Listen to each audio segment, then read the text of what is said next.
Tom, I think I'll be seeing you again. Got another bone to pick with you. Alright.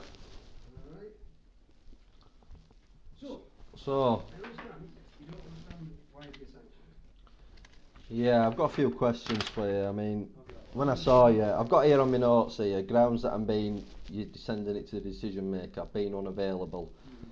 What we're doing is, the reason that you were found to be disallowed from benefit is because we didn't get to a stage where we were able to talk about what you'd actually done to look for work during the course of the course. So as such, that's classed as not providing evidence of job search. Yeah? You know, you're telling me a load of BS here, Tom. Right. I sat down and I said to you word for word, and the words were, "I'm here because it was my legal right to sign on, Yeah. and I've brought the evidence that We I've were brought able, the evidence to show you the jobs that I've applied for, and the very same evidence that I brought on Tuesday is here." but we weren't You, able to get to a stage where I was able to evaluate that evidence because we had an ongoing dispute about potential you've got a little conflicts. smirk on your face, and it's going to get wiped clean off when I get through with the appeal department and take you to court Okay.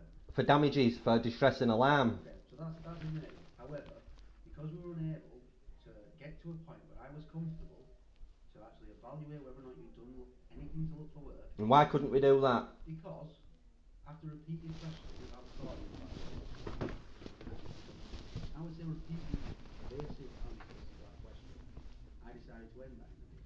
I told you before you got off that seat, I'm not doing any recording for any harassment purposes, and as you were walking away, I said I'm not recording. You are picking up excuses to put through a sanction. This is personal against me. The people in here have put you onto the case. You're the man who can to get me on a sanction. That's your position. Well, you're entitled to your opinion of that. However, we were unable to establish whether or not you were looking for work during the previous 2 weeks because we were unable I to came come to an here. agreement about whether or not you were actually I recording. came here and I told you it was my legal right to sign on, Tom, It was. which I You did. physically did sign on. So we were able to sign on, which is my legal right. Yeah. And I came here and I told you that I brought evidence, which I have. I brought it again for you to see today. I was unable to get to a point where I was satisfied. My evidence was right here, along with my statement. I had it all laid out on the front desk, right in front of you, Tom. You know full well I fully document everything. We're doing much the same again, aren't we? Yeah? Pardon? We're doing much the same again as we did last week. What are we doing that's the same as last week? Repeatedly going around in circles, actually not addressing anything to do with job search again. So let's try and deal with the issue that you have today, the thing that's brought you down to the office today. It's because you've incorrectly, unlawfully lied to sanction me. Okay. You've lied, Tom. Okay. You've said, and what I don't understand is you was talking about being unavailable, but when I actually spoke to the people at the processing department, Yeah. they told me that I've not produced any evidence. Yeah. But my evidence is here, and it's here every week, like it always is. Okay. So how can you sit there and say that I've not produced any evidence, Tom? Yeah. Basically, I was not able to evaluate that evidence because we couldn't establish whether or not there was a recording of the conversation ongoing. I then exercised my right to step away from this interaction, allowed you to sign on, and I was referred to the decision So you're saying to decide whether or not they could release statement based on the signature from yourself saying it was unavailable for work, and obviously my side of the story saying I didn't get a chance to evaluate that amount of work. how's it going to look, Tom, on Mm-hmm. your end, Mm-hmm. when they turn round and go, well, he did produce evidence? And the previous week, you said, and the words were, Tom, I'm quite happy with your evidence, with your job search.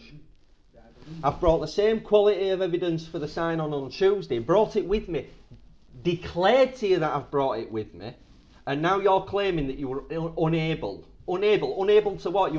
You were able to pass the sign on sheet underneath the screen, but you weren't able to receive, what was there, some blockage after I'd signed on that stopped you examining the job search evidence underneath the screen. physically sit here for the rest of the day and debate this over and over again.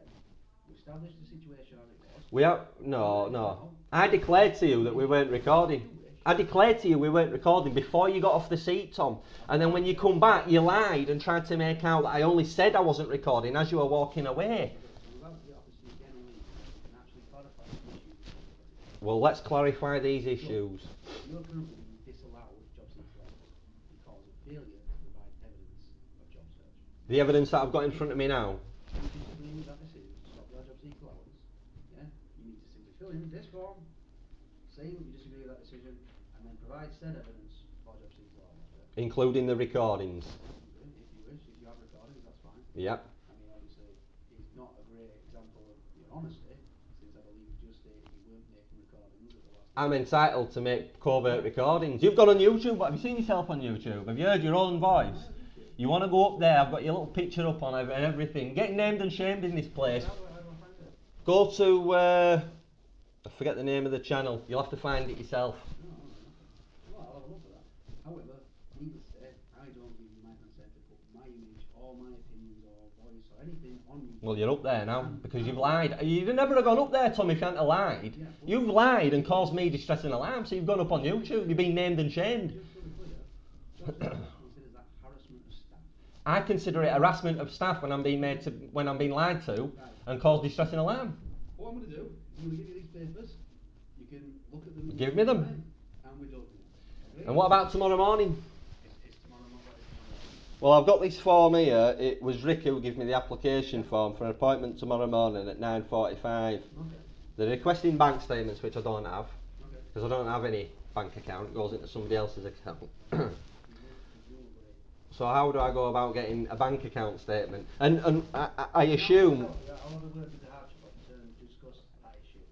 However, obviously, hardship officer is not going to particularly be welcome to harassment either.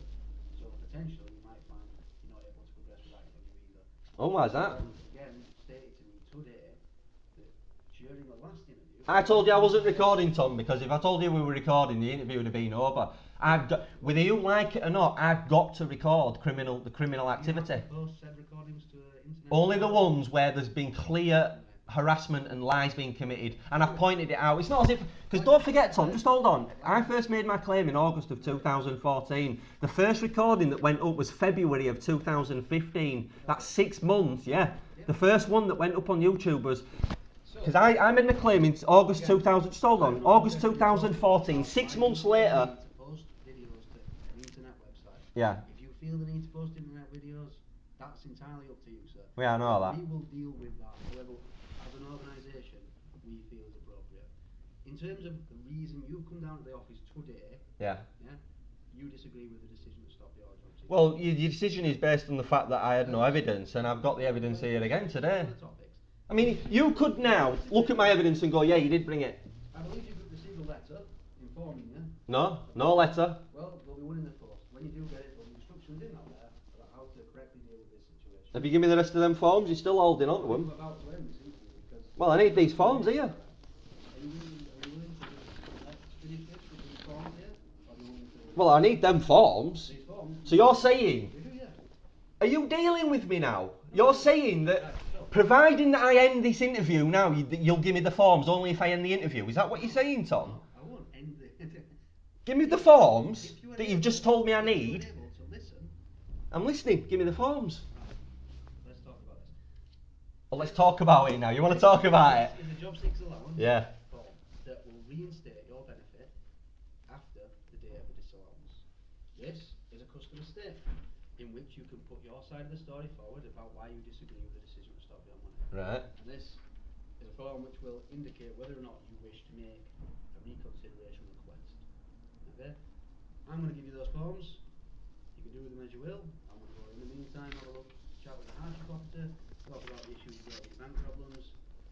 With what problems? You said you didn't have a bank of your own, so That's right, yeah. Would that affect hardship application? Like I say, I'm not entirely sure, but we'll have a quick chat with him. I'll come back after a quick chat. In the meantime, maybe you can have a look at these forms. Yeah, well, what I'm going to do is, in terms of these application forms, I think the most expedient thing to do would be to go back to Avanta after I've left here. I've already been in this morning explaining the situation. They're not surprised, to be honest. They know I've produced evidence every week. In fact, I'm getting a statement from my current key worker that's willing to declare that I'm very polite when I come in, no issues, all that stuff. Everything that contradicts your claim, basically. I'm going to get him.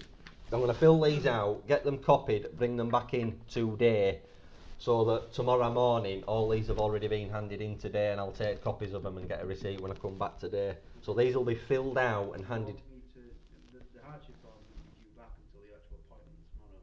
What, this one here? Yeah. This application form, the one that Rick gave me. Yeah.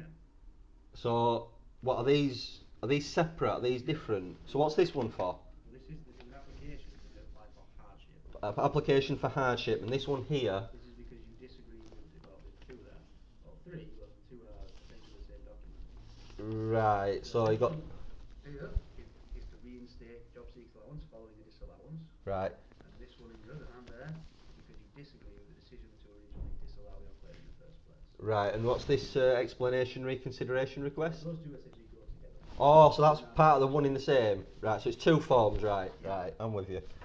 All right. So, So you're gonna go away, speak to hardship officer, and come back. if you'd like, yeah. Yeah, please. Yeah. Get out. Appreciate that. So, James, please call me James. okay, James. Basically, I just confirmed with the hardship officer that if you don't have a bank account of your own, it's not a problem. In the form itself, you just write, I do The, not have a bank account. and the details of the Yeah. account. They'll know the details because it's already on JSA, and it just Checking gets. whose bank account it's paid into, and if it's not paid into your bank account, obviously, Yeah. then that's not going to be enough. No, because JSA already gets paid into another account. But I'm assuming, will they ask for payment details again? Will it be a separate? Oh, yeah, I mean, it might be in the back of that form that it wants payment Right. details, but essentially we already have the payment I details. was just looking at So this that in form. itself shouldn't be a problem. I was just looking at this form you gave me. These little check boxes here: detailed verbal explanation requested. Yeah. Detailed written. Is this me requesting it from you guys? Essentially, basically, can I have a quick look at it? Because there it says verbal written explanation declined. So this is like something for more of your use than mine. No, it's not. Basically, in order for someone to ask for a reconsideration, what they have to do is say, I don't want a detailed verbal explanation over the phone or in person. However, in this case, to be honest with you, you've actually already had a detailed verbal explanation because I Yeah. just sat here and told you exactly why we've sanctioned Yeah, you. but it's biased when it's you. It needs to be third party to have a If you want detailed third party, you can explanation. ask for a verbal explanation, but then obviously you're delaying the potential for the reconsideration itself. But if you want one, it's not a This problem. is the 1LS form, isn't it? Basically, yeah, if you want a detailed verbal explanation, All right. there's nothing to it. You just tick that form, fill it in, and send it off to me. So the 1LS form, which is That one there on the left hand. this one I here, wish to reclaim job seeker allowance following a disallowance. right? And this decision to disallow me, you put a referral into a decision maker, and the decision maker made it based on your testimony, Well, I don't think testimony is the right word, but based on the information. on your statements, on your information, so your testimony. You've put down why. That's your reasoning, isn't it? And so this 1LS form is something that I will issue that the same decision maker will review. It will be a different decision No, it's maker. not a decision. It's a simple thing, basically. Who reviews the 1LS form once I've filled it in? Well, no, the one lesson isn't a reviewed. It's not a comment. You are essentially verifying that you wish to continue claiming job seeker allowance. Yeah. Because obviously, following a disallowance, it is your option to cease claiming job seeker allowance if you so wish. That's the reason why sanctions are being put so hard. A lot of people, a large percentage of people, are being sanctioned incorrectly, and to save them from going through all the treatment of that again, they just don't bother coming back, even though they're legitimately entitled to it. You know, the figures actually show that. So, what I just try to wrap my head around the fact that this 1LS form is to basically reclaim from the decision to stop my benefits, sanction and suspend it, sanction it. Essentially, yeah. Right, but what I don't understand is this an appeal or is this just a reconsideration? No, that's neither. These two forms here represent a reconsideration request. Right. That is a JSA1 ILS form, which is essentially about reinstatement of benefits. Right. I.e., you've been disallowed, you So, wish your benefits to be reinstated. so at what stage do I go to the appeals department? If your reconsideration Yeah. form is unsuccessful. Unsuccessful. Yeah. Would it not be prudent to put an appeal request through as well? If you're not eligible, you can't put an appeal in until you've had a reconsideration request. Right, that's making a little bit. Right, and this form here is just for the hardship payments in the meantime. Essentially, hardship is available if the sanction is upheld and you have a sanction applied. I mean, to be honest with you, I don't think at this point you actually have a sanction on your claim. So what is it exactly? You have a disallowance. Disallowance. It's a different. So you could release the payment, effectively. Well, no, because the decision makers found that you should be disallowed of your job seeker allowance. Yeah, but I've put in for a. I mean, that's gone through obviously, and that needs to be reverted. But who would be responsible for reversing that, would it be another decision maker? Yes. Is it another decision maker who will decide, reconsider the Yeah. original decision if you fill in the form saying you wish to have a reconsideration? Right. And if they declined, I then go to the appeals board. Yes. Right. And even if, like, say this reconsideration gets declined, Mm-hmm. so then I would be up for the 4 weeks, the full 4 weeks. Yes. Right. At the end of that 4 weeks, would my money by default resume back to normal? Well, if you've completed the JSA1 ILS form, yes. So I must complete the mandate. I must do the reconsideration, or effectively my account will be closed. No, no, you're confusing the reconsideration form. So, a reconsideration is Yeah. an entirely optional thing. Yeah? Right. If you agree that yes, I didn't do enough to look for work, and I accept my sanction as appropriate, you don't need to ask for reconsideration. You don't need to ask for appeal or anything. Right. Yeah. However, if you wish to continue claiming benefits, you need to complete the JC1 ILS form, as that is basically showing that you intend to continue benefits despite having been found to be disallowed. But you wouldn't assume that if I didn't fill this form out, what would happen to my benefits then? Would after 4 weeks it would just carry on? No, but it would never come. It would never be reinstated. So you do assume that once someone's been sanctioned, you assume that they won't be coming back until they fill out this form. Essentially, I mean, sanctions and disallowance are two technically different terms, but yeah, that is essentially re-engagement, i.e. somebody has returned to the job centre and said, following my disallowance for the previous 2 weeks, I would like to re-engage with job seekers allowance, and I will be attempting to follow the various conditions of job seekers allowance. So So, essentially, if somebody doesn't look for work in 2 weeks, and I say, I'm afraid you're not looking for work in 2 weeks, as such, I'm going to have to disallow your benefits so right it's now. only been disallowed, not actually sanctioned. No, the disallowance is then followed by a sanction. Followed by a sanction, right? So basically, yeah, if somebody doesn't look for work, I make a referral to a decision maker because they've not looked for work, and then they decide they're not going to look for work. Mm. There's no point in us reinstating that benefit after the disallowance, as that person is not looking for work. Therefore, the disallowance continues indefinitely. Mm. However, if in your opinion you are looking for work and wish to reinstate your benefit, you'll complete that form there and say, please reinstate my benefit. As you've just used the reasons for that piece of paper, you ask for a reconsideration on that piece of paper again. How's it going to look to you, Tom, when I claim in my statement? By the way, when it comes to my statement, do I really need to write it there, or can I do it on a separate sheet and just issue it with this? That's just a Yeah, convenient of line course. piece of paper. So how's it going to look, Tom, when, I mean, tomorrow when I come down? Who will I see tomorrow when I come down? Well, I'm not sure about that at this point. Obviously, most staff in the office aren't willing to see you. I can't say I blame the staff not wanting to be seen, given the level that this has escalated to. Yeah, It's shocking, really. It should never have happened. quite. If the behaviour of the job seekers staff on the first floor was more forthcoming, more transparent, and more honest. Let's be clear, I'm not here to discuss behaviour of staff or anything other than Well, staff role. but you're willing to bring my behaviour up all the time, Tom. And Yeah. you see, what I don't understand is, I know you said Tuesday, you did say several times, you said, you know, you're always going on about your complaints. But if I do have a legitimate complaint Yeah. and it gets unanswered, what is one to do but to continue to make that complaint until until he's rightfully given due consideration? I mean, what do you want me to do? Just forget it and roll over and accept the fact that clearly suspicious stuff. I mean, the first time I noticed it, just bear in mind, Tom, just please hear me out, hear me out.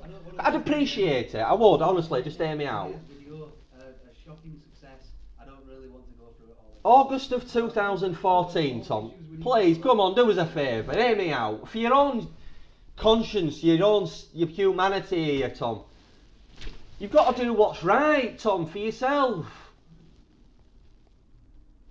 Oh, he's walked away. He won't listen.